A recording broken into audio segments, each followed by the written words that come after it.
Petit tutoriel de mise en route de machine divagante. Alors, vous avez à l'ouverture de la boîte de protection enlevée. Il faut mettre les boules des joysticks et toujours bien faire attention de les enlever quand vous refermez la boîte, tout simplement parce que les boules ressortent du niveau et donc si vous fermez la boîte, l'écran va appuyer dessus et donc vous allez marquer l'écran. La deuxième chose à faire, vous devez brancher l'alimentation. Donc l'alimentation de la machine divagante, c'est ce port USB là, qui vient tout simplement ici. Et dès que vous branchez, ça commence à s'allumer, ça se met sur le niveau de base de machine divagante. Après vous avez le son à brancher, donc un mini jack qui est ici. Ça peut être des enceintes ou un casque.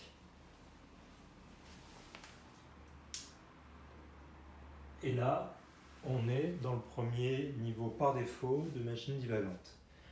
Dans ce niveau par défaut, vous avez tout un choix de petites options qui vont donner un peu les prémices de ce que seront les autres niveaux de la machine divagante. Donc de base, vous pouvez manipuler des fréquences sonores.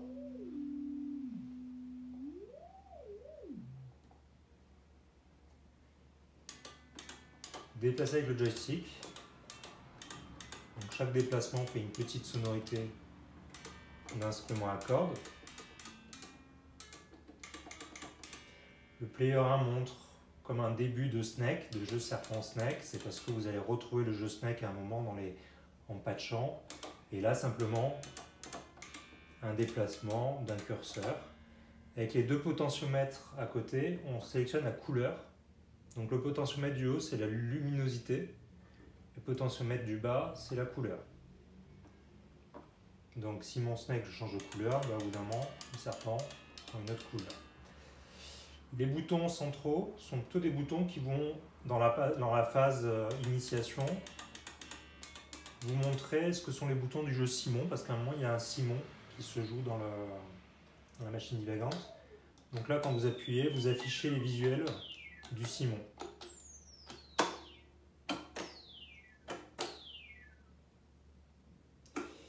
Et c'est tout pour la phase 1. Après, le principe de machine divagante, c'est que quand on va patcher n'importe où ici à un des plugs qui sont ici, un des 5 plugs, on va ouvrir un nouveau niveau, quelque part un tableau. Donc par exemple, si on va là, on ouvre le séquenceur.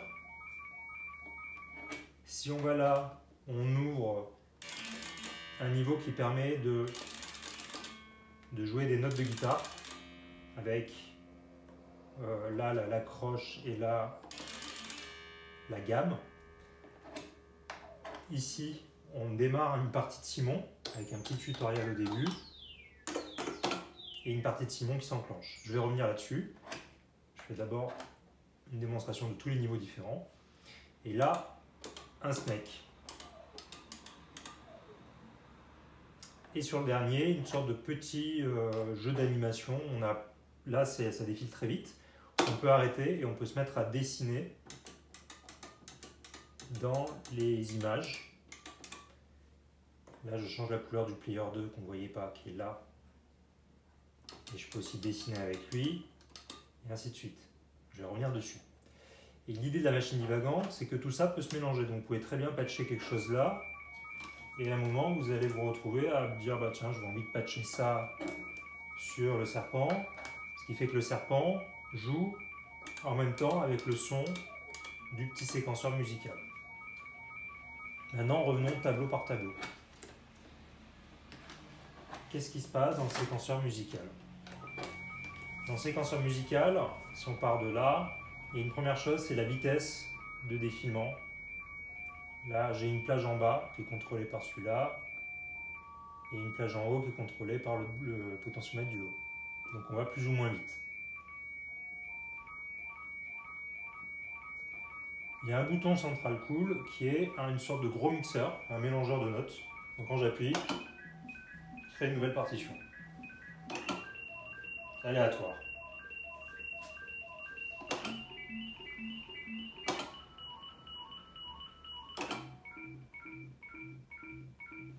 Quand j'appuie sur un des 6 boutons là, j'efface tout, n'importe lequel. Tout s'efface. Et là, on ne voit plus que les deux curseurs, player 1, player 2. On déplace les curseurs, comme ça. Toujours pareil, on gère la couleur et la luminosité avec les deux potentiomètres correspondant à chaque curseur. Ce qui va se passer, c'est quand je vais appuyer sur le bouton correspondant au joueur, je vais valider la note et la note va se jouer. Donc là, on entend une fréquence qui se joue. Je vais un peu plus loin. Je crée une autre note. Je la valide. Du coup, j'ai deux fréquences qui s'enchaînent.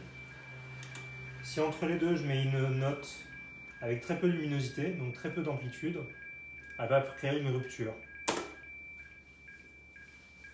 Si je la place après, pareil. Du coup, je crée une rupture aussi. Et l'autre joueur peut faire de même. Donc, la luminosité, c'est l'amplitude. Et la couleur, c'est la fréquence, quelque part, de votre note. Là, je suis sur des fréquences basses. Si je monte là, je vais être sur des fréquences plus hautes. Voilà.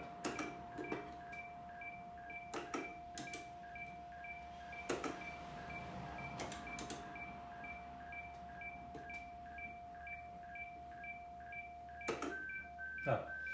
Toujours la luminosité, quand on ne met pas la luminosité très haute, des fois le son ne se coupe pas. Et après, c'est tout ce qu'il y a au niveau du séquenceur, je pense. Nous avons vu ça, les déplacements, le gros mix, et arrêter tout. Le deuxième niveau, c'est un niveau plutôt qui n'a pas de boucle. C'est juste qu'il y aura une influence sur les autres niveaux quand vous allez jouer avec le joystick. En fait, il permet de jouer de la guitare quelque part avec les deux contrôleurs. Sachant qu'on peut ici varier la vitesse de la frappe, on va dire, donc un peu le volume quelque part de la corde, et ici les différentes gammes possibles.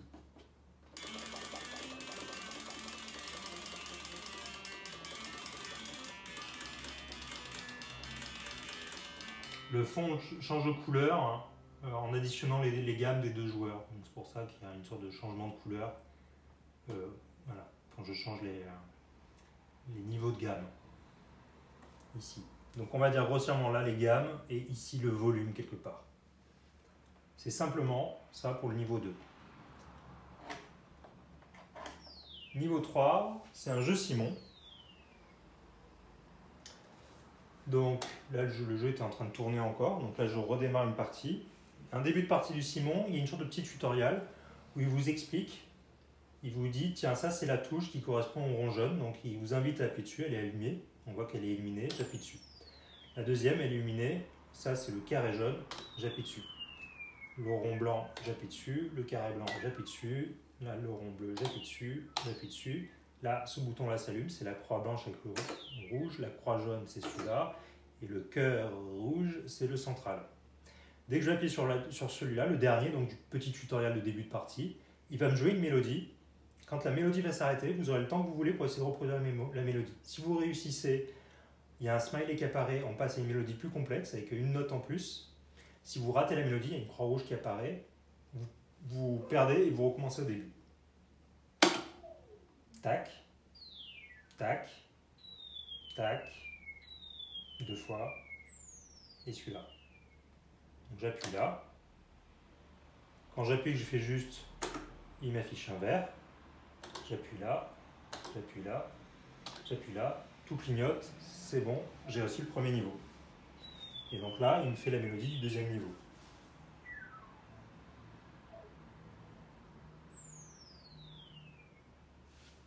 Donc si j'ai bien retenu, c'était tac, tac, tac, tac, un doute, tac, tac, réussi. Il est un peu vicieux, au bout d'un moment, on voit qu'il vous indique des fois dans une mélodie quelle est la couleur suivante. Mais en fait, des fois, il vous ment. Donc soit vous faites confiance qu'à votre mémoire, soit vous essayez parfois de lui faire confiance quand vous avez un doute. Par exemple, je vais appuyer sur vert là. Normalement, le deuxième, c'était le rouge. Est-ce qu'il va vraiment m'indiquer le rouge ou est-ce qu'il va m'indiquer un autre? Là, il est sympa, il m'indique le bon, suivant. Là, il m'indique celui-là, suivant, c'est bon. Et là, imaginons, je n'ai pas regardé ou je me trompe, croix rouge, je reviens début de partie. Donc là, à nouveau, le tutoriel à refaire pour démarrer une partie. Le niveau suivant, le snake. Donc ça, c'est très simplement un serpent. C'est un des niveaux que vous pouvez le plus facilement présenter. Ça, c'est dès que vous allez donner une direction, le serpent va partir. Et bien évidemment, dans un snake, il ne faut ni se taper sur les bords, ni se manger son propre corps, ni revenir en arrière, donc se manger son propre corps quelque part. Donc là, par exemple, il ne faut pas revenir vers la droite, il faut aller à gauche, en bas ou en haut. Et on peut jouer avec les deux. C'est-à-dire que si deux personnes jouent en même temps, elles peuvent aussi faire n'importe quoi. Il faut se coordonner, il faut être d'accord sur ce qu'on veut faire, où on veut aller. Le principe de ce snake, c'est qu'il y a une pastille qui est toujours violette. On la mange, et au bout d'une douzaine de pastilles, il y en a une qui va arriver qui est multicolore, qui scintille. Quand on l'attrape, on passe au niveau suivant. À un niveau suivant, le fond devient un petit peu plus rouge et la vitesse accélère.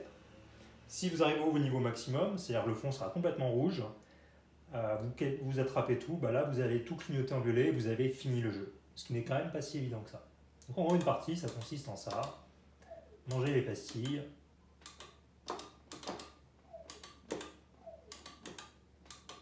Sans bien évidemment se remanger son corps.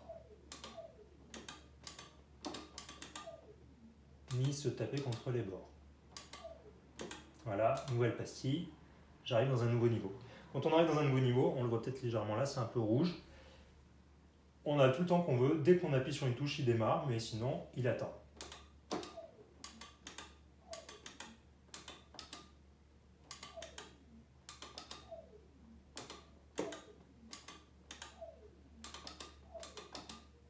Nouvelle pastille.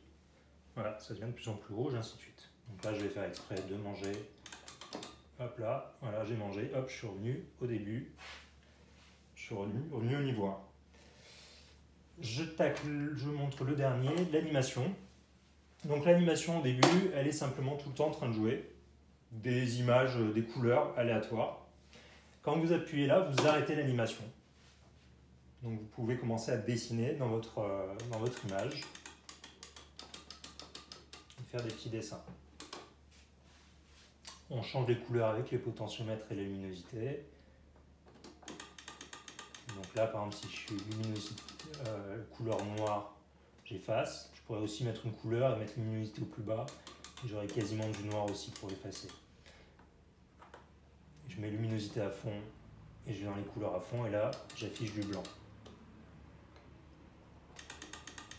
Vous avez la possibilité d'appuyer sur une de ces touches-là.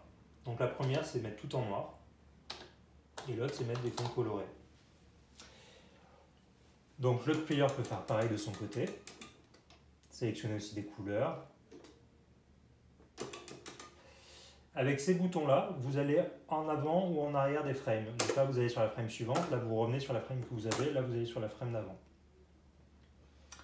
Si par exemple, je fais ça, alors je ne vais pas effacer ça, j'efface ça, j'efface ça, j'efface ça.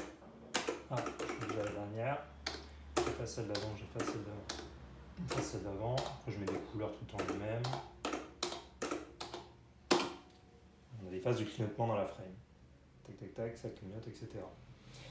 Donc voilà en gros l'ensemble des niveaux. Et après, ce qui se passe, c'est que vous pouvez mélanger des niveaux. Je suis en train de jouer à Snake, mais quelqu'un se dit tiens, qu'est-ce qui va se passer si je fais ça? Je vais me mettre à jouer à Snake, mais sauf que j'aurai des bruits de guitare derrière. Et quelqu'un peut tripoter en même temps le potentiomètre pendant que je joue à Snake, et il va me faire des gammes différentes.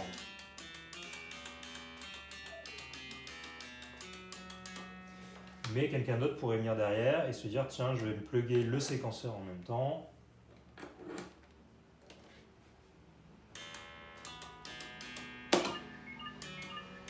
Et si j'appuie sur le bouton central, je relance une composition du séquenceur. Ce qui fait que pendant que je vais jouer, je pourrais très bien à des moments essayer de rajouter des notes complètement aléatoirement dans le séquenceur en validant des positions.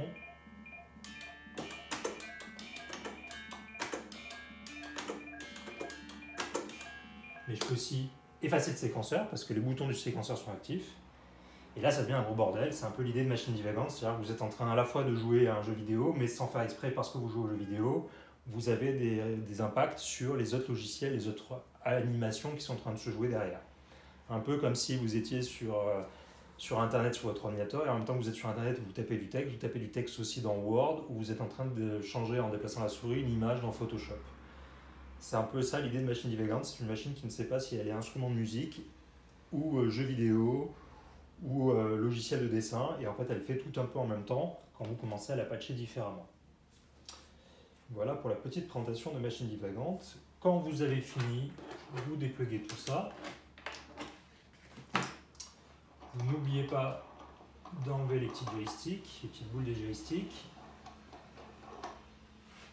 Vous remettez votre feuille comme ça. Vous dépluguez simplement, elle s'éteint automatiquement, et vous fermez avec les petits claps. Et on est bon.